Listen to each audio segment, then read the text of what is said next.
Braid or mono? It's a question we get asked a lot at Matrix. What should I be using when I'm feeder fishing? For me, I love braid. Wherever I can, I'll use braid. But why do I use it? Let's run through the advantages.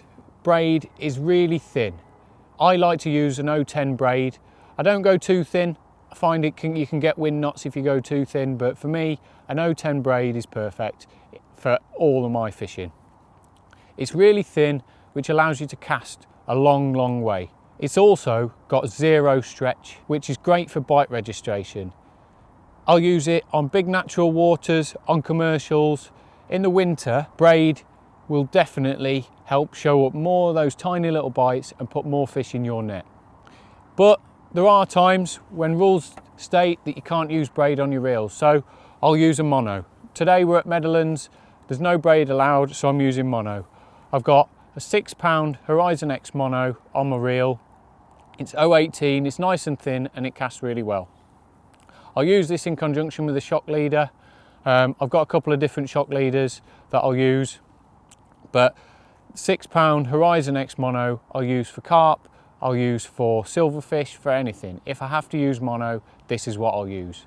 So for me, my choice is braid, but have a think about what fishing you do, what venues you go to.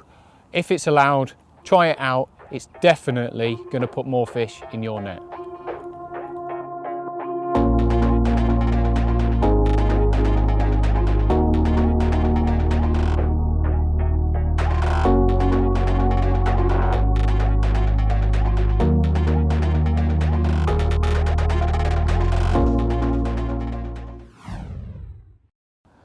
I love using shock leaders in my fishing. I used to use them just when I was distance casting, but I find myself now using them more and more for virtually all of my feeder fishing. For most of my fishing, I just use a normal mono in 12-pound. I use 8 meters of this and I'll wind it on. Whether I'm using braid or mono, this is what I'll use. Shock leaders aren't only great when distance casting. They offer a great abrasion resistance, not only for things on the bottom of the lake, but when you net your fish, your line is rubbing across the rim of your net, and this just cuts out any nicks or cuts that can happen when you use light mono. Again, when you're loading your feeder, your line quite often can rub across the rim of your bait box, and it just offers another level of security, and when I'm repeatedly casting all day. I'll use shock leaders whether I'm using mono, like a light 6-pound mono, to a shock leader when I'm fishing for carp, or whether I'm using braid and when I'm fishing for skimmers. It doesn't matter, I love to use shock leaders. What I've started to experiment with now is these tapered leaders. So when I'm distance casting and I need to cast a really long way, these tapered leaders, I've got 3 meters of 8-pound, and then it tapers off to a heavier 12-pound mono. So as I like to use 8 meters, I just take one arm span off the end of the mono and then tie it onto my braid or my mono. And I feel these just give me that little bit extra. When I'm casting a real long way, I do feel they're making a difference to my casting. I'm going to keep experimenting with them, but they're worth trying, especially if you've got to cast a long way. Another great advantage of shock leaders is they give you an early warning when you're netting a fish. So whether you're using mono or braid, it doesn't matter. When you're reeling in, you can hear the knot from the shock leader going through your rings. This gives you an early warning sign on when to pick your net up. So you're not scrambling around by your feet when the fish pops up in front of you. You know when the fish is coming in, you can pick your net up, and I just feel this makes me more efficient when I'm fishing. I can just quickly grab my net, lift up the rod, and I'm netting the fish. It's that easy. And it's another great advantage of shock leaders. So that's a bit about shock leaders and why I like to use them. Have an experiment with them and I'm sure they'll make a difference to your feeder fishing. Plumbing up your swim is possibly the most important thing you've got to do when feeder fishing. It's something that I regularly see anglers just chucking out and hoping for the best, but you've got to take time to plumb up your swim. There's no point just casting a bomb out, finding the depth, clipping your feeder on and then realising you're going to wind all your fish through a great big snag or tree or a ledge and lose everything. You've got to find out what's in your peg. So for plumbing up, my rod's ready to go, the rig's on. It's the same rig that I'll be fishing with. I've got a feeder link on my line. So all I do is I attach a bomb on. I use a 30-gram bottle lead and then clip that straight on like I would my feeder. A lot of feeder matches that I fish, you can't cast a feeder out before you start, so you've got to use a bomb. Having a quick link allows you to do it quickly and easily. So first thing, what am I looking for?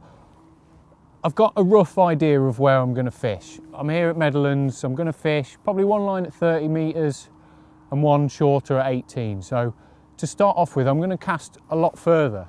I want to know what's in my swim. If there's a ledge, if there's a snag on the bottom, I want to know where it is and what it's like and what the bottom's like. So ready to go now. All I'm going to do is cast probably to about 45, 50 metres. I've got to stop my lead just before it hits the water and allow the lead to sink on a tight line. So what I'm looking for is to count the lead down as soon as it hits the water until it hits the bottom.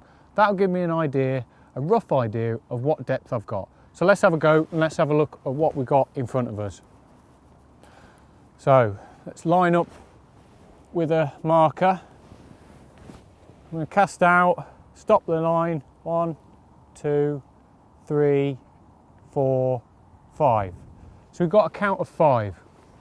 So we'll reel this one in and we'll have a look a little bit closer and then what else I do when I'm plumbing up. So we'll come a little bit closer. That's about 30 metres, 1, 2, 3, 4, 5. So count of 5 again, roughly the same depth. So that tells me that my 30 metres is not a bad depth. But the next thing I'm going to do is just tighten down to the lead and slowly pull. So I'm just pulling the lead along the bottom and watching the rod tip, feeling the line. So what I'm looking for is I'm looking for a nice smooth area to put my bait on. If it's gravelly, if you're fishing for carp and you want to fish over gravel, then you're looking for that tiny little jags, but you don't want to be fishing where your barm is constantly pulling and locking up. You're looking for something nice, smooth to fish over. So keep pulling it and just keep pulling it, just to make sure there's a bit of gravel there, just to make sure that you're not fishing and there's not a great big snag 5 metres back. The worst thing you want to do is put all that bait in and then reel your line through a great big snag. So that's not a bad distance. I'm going to have another chuck around, chuck left, chuck right, just to make sure that there's no other features or no other bits, no other snags in your peg that are going to get in your way when you're fishing. 3, 4, 5. So that's the same depth again. So I'm just going to do the same again, keep repeating, and just make sure you take some time to find out what is in your peg. So all I'm going to do now is cast out again, just check where I'm going to fish. So I'm lining up with the marker that I've chosen, casting out. Right, so that's sinking now. Yeah, count of 5, so we're all the same depth. So what I'm going to do is put the line in the clip, mark up my distance. Once I've found that nice smooth area, mark up the distance on the measuring stick so I know exactly where I'm fishing, and it's as easy as that. Do this with the same rod. So if I'm going to cast a long way and I'm going to fish a short line as well, I'm not going to use my distance rod to plumb up my short line. I'm going to use the same rod that I'm fishing with, just to get a feel for what's in the water. An important part of feeder fishing, make sure you take the time before you match to plumb up and find out what's in your swim.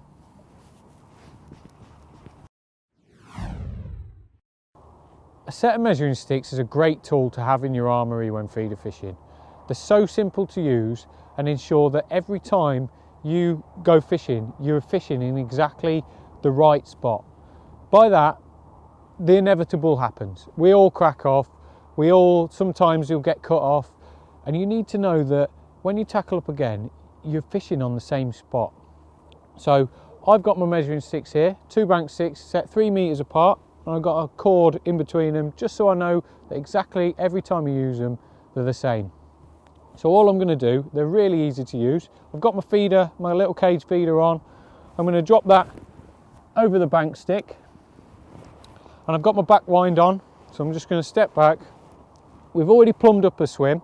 We know exactly where we want to fish. We've got a spot clipped up, so we're going to find out now exactly how far out it is, and to make sure that we know exactly every time if we need to tackle up again that we can do it quickly and easily. So wrap around, 1, 2, 3, 4, 5, 6, 7, 8, 9, 10, and now I've hit my clip at 10 and a metre. So I've wrapped around my sticks. I know exactly where I am. The sticks have got an angle on the top of them, so my line's not pinging off. If it's windy, I'm not going to have problems with my line coming off everywhere. Really easy to use. So I've hit the clip that I need to. I know I'm fishing at 10 plus a metre, so that's 31 metres roughly. So one other thing I've got is a small toggle on the cord, so all I need to do is move it around. So I'm fishing at 31 metres, I just put my toggle to there, I'm fishing at 31 metres. If I have the problem, I can go back to there again. So simple as that. If you're using different rods and reels, you don't have to count reel turns. It's not as accurate as using a set of measuring sticks. Really simple. Get yourself a set of measuring sticks and you'll definitely improve your fishing. Feeder choice is extremely important. It can mean the difference between a good day and a really bad day. I like to carry my feeders in little bags. I've got a variety of different sizes, different weights to cover different options. It also means I don't have to take every single feeder I own to the bank. I can pick and choose depending on where I'm going, what the conditions are like, and it keeps me organised. All I do when I get to the bank, I get a little tub out and take out a small selection of feeders that I think are going to be important on the day. So for today, it's really cold.